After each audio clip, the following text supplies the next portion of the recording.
ITeachGeek.com.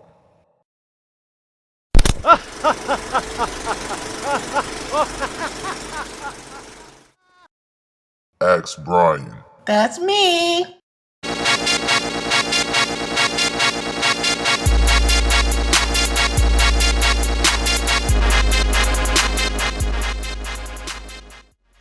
Welcome to ITeachGeek. I'm your host Rashad, and I'm here to show you how to install DHCP on Server 2003. We want to go ahead and go to add a role.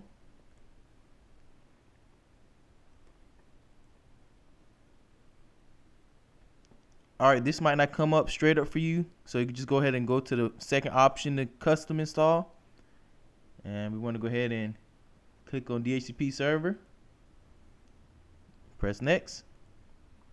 Next.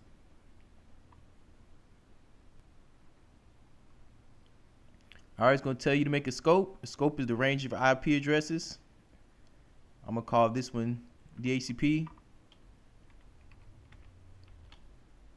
Go ahead and press next. Go ahead and do your starting IP addresses.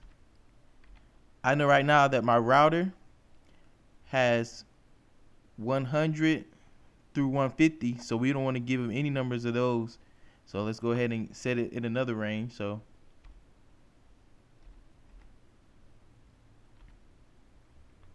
and go ahead and give this 160 since my router has to 150.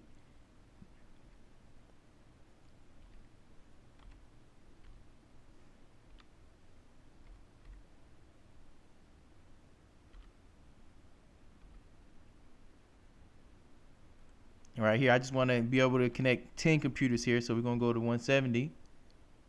I'll keep these to default. Press next. I don't want to add any exclusions. I don't have any IP addresses that I don't want to exclude, so we go ahead and press next. Here goes your lease. This is how long a computer has an IP address before it's released. I'm going to go ahead and say and give it 8 days. You can give it whatever time you want.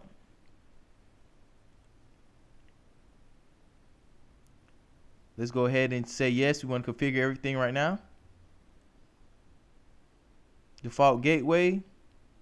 If you don't know this, it's usually your IP, the same thing as your service IP address, besides at the end of 1. But you can go ahead and check right now and go to command line and CMD and put in ipconfig/all, and you see your default gateway. I know mine, so we go ahead and put it in. My default gateway is for my router, of course. Go ahead and add.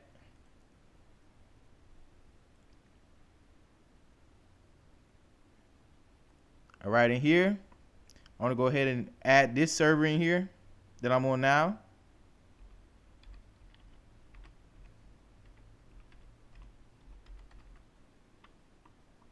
This is DNS. This is where your DNS records and everything is, and this is my DNS server we're on now. So I'm going to go ahead and put IP address of this server.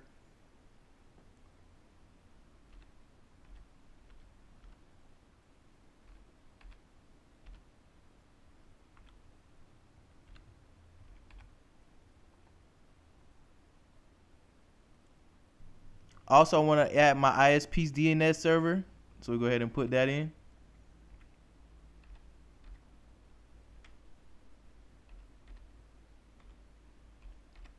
Press add. Let's go press next. I don't have a Win server right now, so let's go ahead and press next. I said I want to activate my DHCP scope. Press next. Press finish. Press finish. All right, sometimes your DHCP server is not turned on, so let's go ahead and go to start to double check. Administrative tools, DHCP. Here we want to go to action.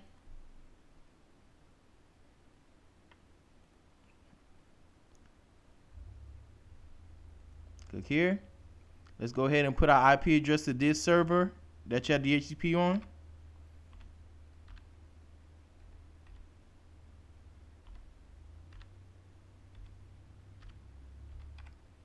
We're gonna press OK. Press OK. Notice that it found the name.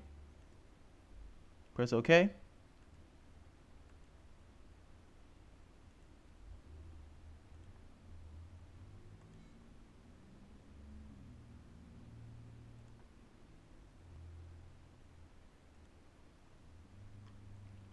And now you see that this thing is green. If it's red, that means you did something wrong. But it's green, so that means it's up and running. Now let's go to our client machine and see if it works. All right, we're on our client machine. Let's go see what our client machine's IP address is right now.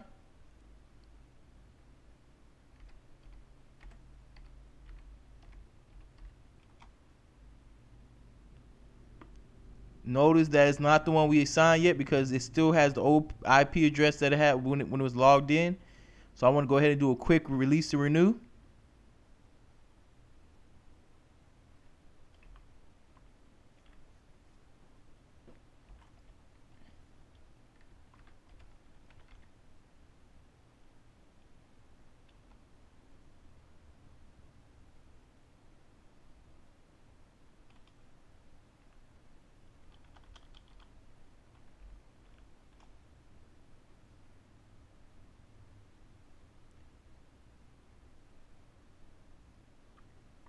And there you have it. You see it got the IP address 192.168.1.160, like the one we have on the DHCP server, the first IP address. So that's how you know it's working. You wouldn't have to do this at all if you just turned your computer on after you set up DHCP. But if your client computer was already on, you would have to just do a simple release and renew, and you'll get the new IP address. You successfully installed DHCP. I'm your host Rashad. Thanks for watching.